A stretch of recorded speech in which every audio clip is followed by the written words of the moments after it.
Okay, my name is Petros Mavros. I'm 51 years old.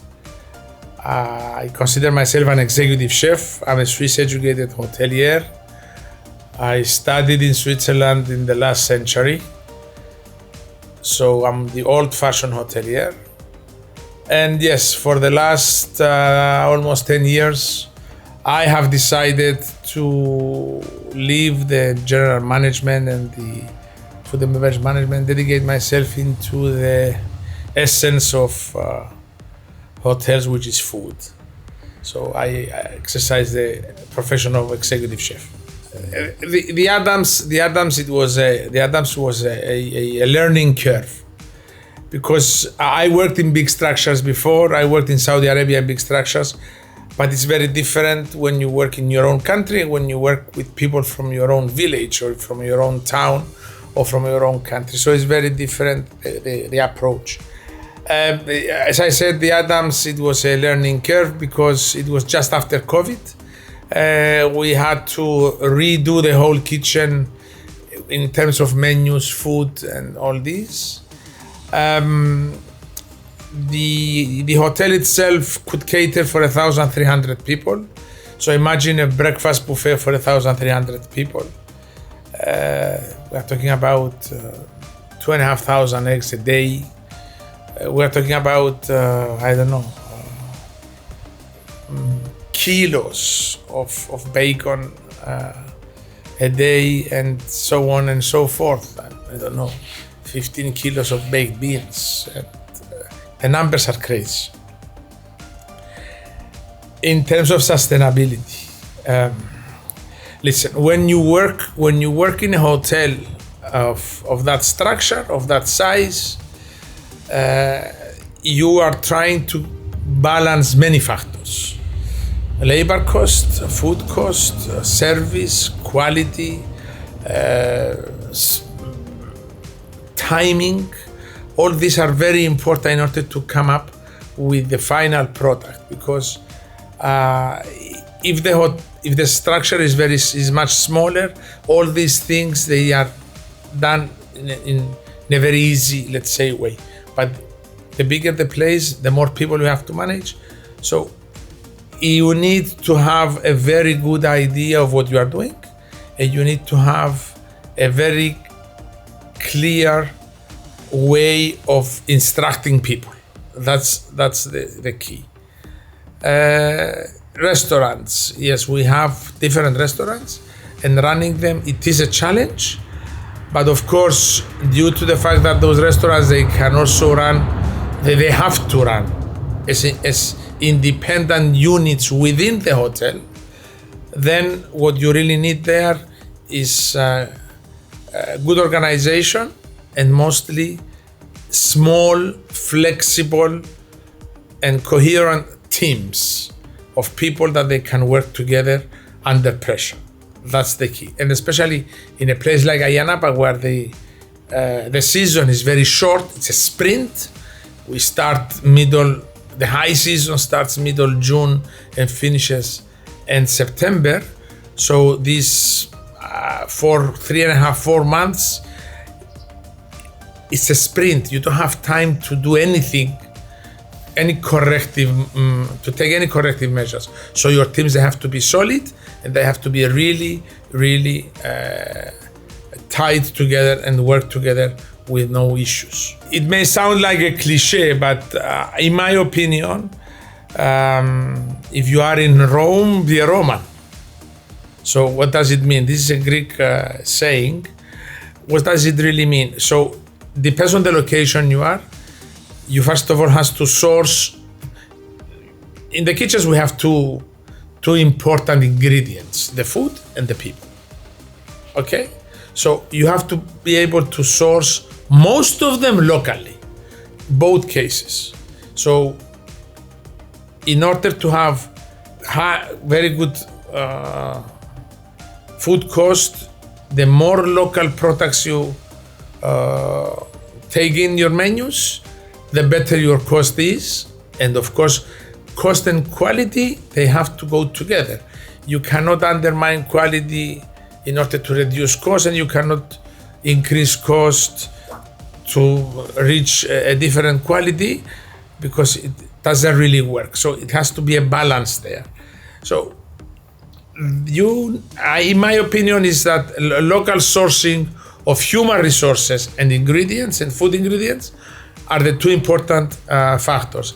And then you come in with people that they come from outside, either to do a stage or to do a training, or they come from abroad to work, just to fill the gaps, and and you do exactly the same with the ingredients. You understand? So it's very important that your local sourcing is the core of your business. Definitely, I'm not looking for skills. Skills you can teach. I can teach you how to cut. I can teach you how to roast. I can teach you how to, I don't know, fry eggs or make a sauce. I can teach anyone. But this anyone has to have the attitude. He has to have the will to learn, and he has to have the passion to move forward. If the moment you are recruiting, especially for the team leaders, if you are recruiting skills, 70-80% will be a failure. I know people that they are fantastic cooks. I mean, people that they cook much better than me, and they are not chefs, they are not executive chefs, but they cannot run a kitchen. So I prefer somebody with attitude to run a kitchen. I prefer somebody with leadership skills. Can you make leaders? Personally, I don't believe in making leaders. Leaders is somebody you follow by nature.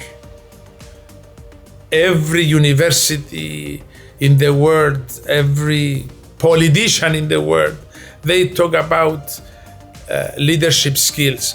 Personally, I disagree. Maybe it sounds too much for an interview about food. I totally disagree. Leadership is something that you have in your veins. It's a DNA. It's something, people follow you because they believe in you. Yes, you can, how can I say? You can sharpen your leadership skills and your leadership attitude, but you cannot take anybody and make him a leader. So when I train people, when I recruit people for small teams or for bigger teams, I look for that person who everybody looks up to him as a leader. If he doesn't have the skills, or he doesn't have the skills I'm looking for, I will train him. We will train him. But the important thing is that he has to inspire people. He has to let people do. A leader is not the guy who takes over a kitchen, he does everything, and he's teaching them how to make sauces. No. A leader is the guy who takes up a team, he teaches them how to make sauces, and then he lets them make mistakes and learn from their mistakes and correct them. That's the leader. A leader is not somebody who is bossing you around. A leader is somebody who is inspiring you. A leader is the guy who, at the time of pressure, he's calm and he's able to run the show without conflicts. That's the key, no conflict. So me as executive chef, I try to create menus and food that is, I call it stupid proof. Why I call it stupid proof? It's not because people are stupid, it's because I want everybody to be able to do it. So a good leader is the one who is gonna sit there and teach them how to do it and give them the authority, give them the freedom to do their own thing. So it's number one, you have to look for somebody who is a born leader, somebody that inspires people. I'm not looking for bossy people. Of course, a leader can be bossy sometimes, and he will shout. Kitchen without shouting is not a kitchen. I mean, you look at every big chef, and everybody's talking about the kitchen shouting. It is true, we do shout. I mean, that's the reason it's also people shout, swear. Okay, it happens, but this is part of the energy, and it's a good energy. Okay, towards customers, really, after COVID, I have seen people doing a lot of crazy things, my friend. First of all, what I'm trying to do in a multicultural kitchen, this is very important. The word multicultural here is very important because kitchens are not homogeneous anymore. Since the 90s, we started having a lot of people coming from different cultures in one kitchen.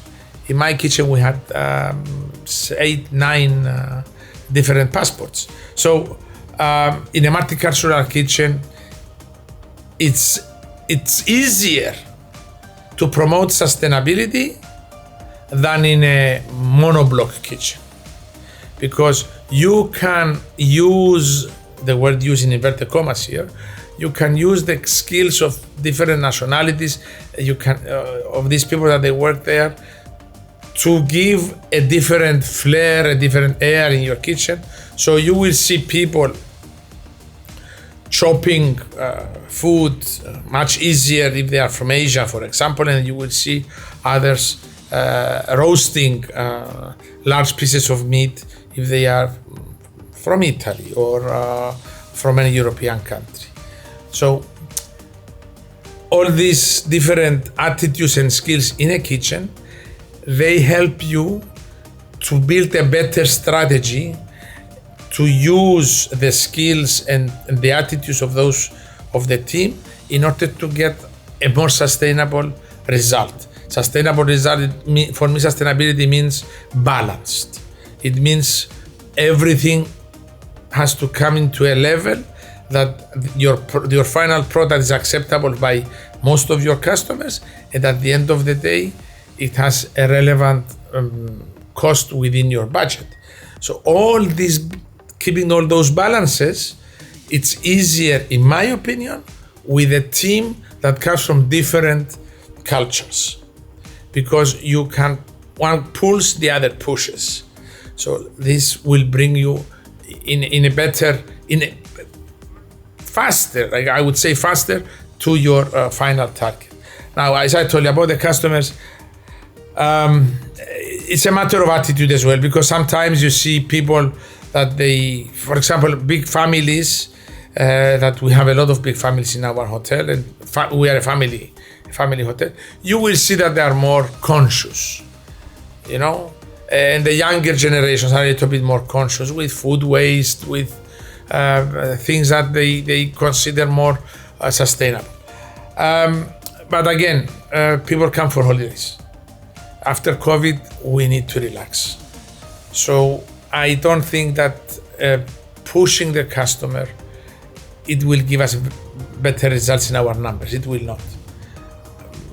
Maybe in a few years, when things will come back to a more normal, in a more normal pace, and we forget those years we have been closed, locked in, then probably we will be able to have to push a more sustainable customer, let's say, conscious. Okay, there are two options here. First of all, option number one is to bring in well-known names.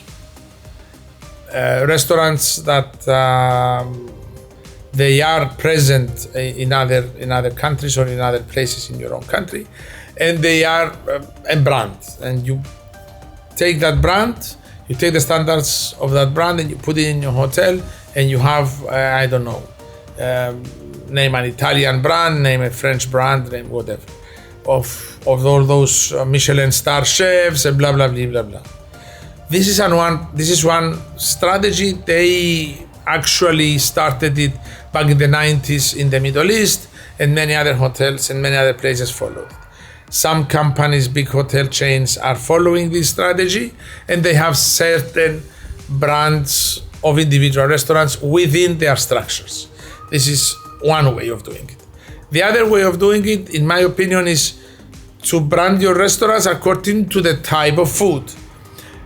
Long time ago, we used to speak about Italian restaurant, Japanese restaurant, Chinese restaurants within the hotels.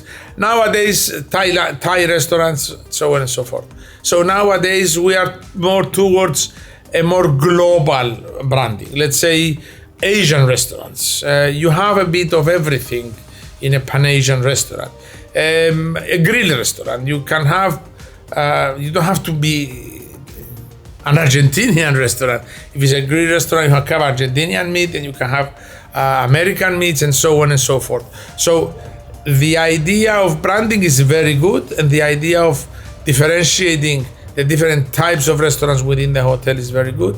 But at the same time, I think that every big structure should have food for all. So a snack bar where everybody can have a sandwich, a club sandwich. I mean, you can have at any time something comfort food, and then you also, I also think that you need a high rank restaurant, like you've been in the Glass House in the Adams Hotel. So this kind of restaurants are now more and more into fashion. They do more, let's say, design food, which is, in my opinion, excellent choice for those people that they can afford it, and those people that can try something different. Now on the menu of those restaurants, you can have whatever you want in terms of food. You can go more to a more international line. You can go more to a more local line. The new menu from the Glass House next year is going to be a little bit more with more local flair. It's going to have more local things, but it will not get away from the food you tried last summer. Because if they didn't start culinary school, I would tell them, spend the summer in a kitchen before you decide to study. Of course, if you started already, again, spend the summer in a kitchen. High pace, big kitchens, big volumes. That's where cooking is happening. You know, in the last years, we have had a lot of reality shows and a lot of what they even call it Insta food. Drives me crazy, the word Insta food. I mean, it shows how unprofessional we can be, you know. So before you start putting your things on Instagram and showing off, go in a freaking kitchen. Peel potatoes. Fry eggs. Wake up at 4 a.m, go and give breakfast to 1,000 people. Do it. Make scrambled eggs for 1,500 people. Otherwise, what you see on TV or what you see in school is not the reality. The reality is what I'm telling you. The reality is there. In that kitchen, with those kind of volumes, okay. Adams, we are the biggest hotel in Ayia Napa, and one of the biggest, the second or third biggest in Cyprus. So with the 1,300 people hosting, it's a monster. I'm not telling you come to Adams. I'm going to a hotel with 200 rooms, with 150, 200 rooms, with 500 customers, 600 customers, 5 o'clock in the morning. Go in the morning with the baker, see how he makes the croissants and the breads. Wake up and go there and stay until the end of breakfast for 1 year, for 1 season, and see how really food is made. And then you decide if it's this for you, because if you can stand that, then it's easy to work in a small kitchen with 4 people and make design plates. Go first in hell, and then you're gonna go and see how heaven is. A Greek writer says that, Nikos Kazantzakis, it says that hell, at the bottom of hell is the door to heaven. So if you are able to do that, then for sure you will know if you are good to go in a kitchen and start running it.